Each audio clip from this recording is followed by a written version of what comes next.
ఈ రోజు జరుగుతున్న జీవీఎంసీ స్టాండింగ్ కమిటీ ఎన్నికలలో సీక్రెట్ బ్యాలెట్ సిస్టమ్ను పాటించడం లేదని, కావున ఈ ఎన్నికలను రద్దు చేసి పారదర్శకతతో మరలా ఎన్నికలు నిర్వహించాలని 39వ వార్డు కార్పొరేటర్ మరియు జనసేన నాయకులు మహమ్మద్ సాదిక్ డిమాండ్ చేశారు.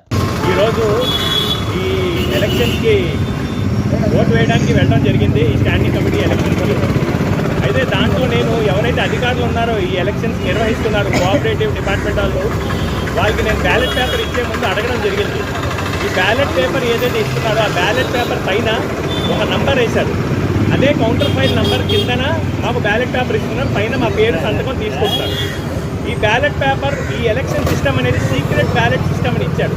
అంటే ఈ బ్యాలెట్ తీసుకెళ్ళి సీక్రెట్గా లోపల ఎవరికి నచ్చిన వాళ్ళకి 98 మందిలో ఎవరికి నచ్చినట్టు వాళ్ళు ఓటు వేసుకోవచ్చు.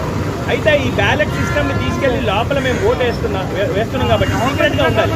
అయితే క్లియర్గా ఆయన అడగడం జరిగింది, పైన సీరియల్ నెంబర్ అనేది ఎందుకుంది, ఇది ఏ విధంగా జస్టిఫై చేస్తారు, సీక్రెట్ బ్యాలెట్ ఎక్కడ అవుతుంది అంటే మాకు తెలీదు, ఈ ప్రొసీజర్ మాకు ఇచ్చాను అందుకే చేస్తున్నాం అన్నారు. అయితే నేను అక్కడ ఉన్న ప్రిసైడింగ్ ఆఫీసర్కి ఈ ఎలక్షన్ని క్యాన్సిల్ చేయండి, ఈ ప్రొసీజర్ కరెక్ట్గా లేదు, సీక్రెట్ బ్యాలెట్ సిస్టమ్కి వైలేట్ చేస్తుంది, ఎలక్షన్ కోడ్ ఆఫ్ కండక్ట్కి వైలేట్ చేస్తుంది అని చెప్పేసి నేను చెప్పడం జరిగింది.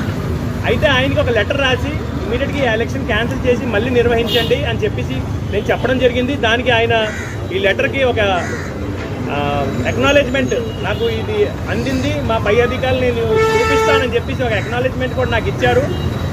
1:30 నాకు అక్నాలెడ్జ్మెంట్ ఇచ్చారు. ఖచ్చితంగా నేను రేపు లంచ్ మోషన్లో హైకోర్టులో ఈ పిటిషన్ వేస్తాను.